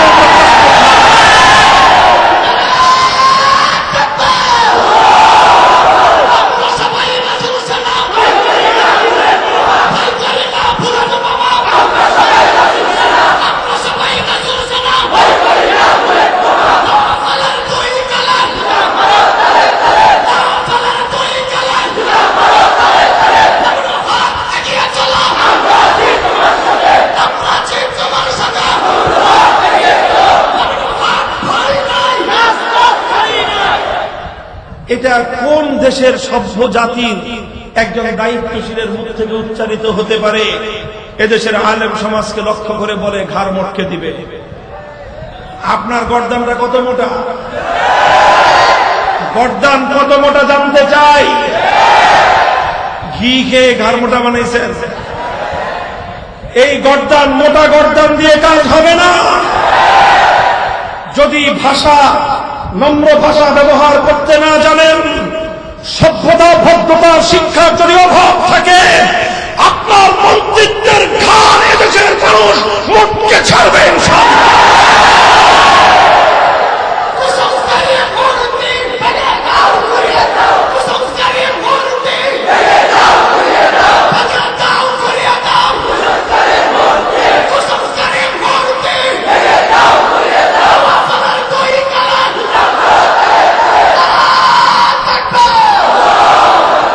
আল্লাহ পাক রব্বুল আলামিন তৌফিক দান করেন। আমরা শেষ পর্যায় পর্যন্ত রাষ্ট্র এবং সরকারের সাথে যুদ্ধে জড়াবার কোন মানসিকতা আমরা রাখি না, সংঘাতে জড়াতে চাই না। কাজেই মূর্তির বিষয়টা এমন একটা বিষয় যে এখানে কম্প্রোমাইজের কোন সুযোগ আমাদের নাই। আমরা আমাদের এই জনপদ, এখানে লক্ষ কোটি মুসলমানের রক্ত বিধৌত, অশ্রু বিধৌত এই দেশ, শাহজালাল, শাহপরান, খান জাহান আলী, শরীয়তুল্লাহর এই বাংলাদেশ, এটা মসজিদের দেশ, এটা জাতি ধর্ম নির্বিশেষে ধর্মীয় সম্প্রীতির দেশ। কিন্তু এদেশের রাস্তার মোড়ে মোড়ে এভাবে মূর্তি সংস্কৃতিকে গ্রহণ করার জন্য জাতি প্রস্তুত নয়। আল্লাহ পাক রব্বুল আলামিন আমাদের শাসক বর্গকে কথাটা বুঝবার তৌফিক দান করেন। দেশটা শান্ত থাকুক, স্বাভাবিক থাকুক, এদেশে ইসলাম মাথা উঁচু করে টিকে থাকুক, এদেশের মুসলমানেরা তাদের ঐতিহ্য নিয়ে বেঁচে থাকুক। আল্লাহ পাক রব্বুল আলামিন আমাদের সকলকে তৌফিক দান করেন। ওয়া আখিরু দাওয়ানা আলহামদুলিল্লাহ।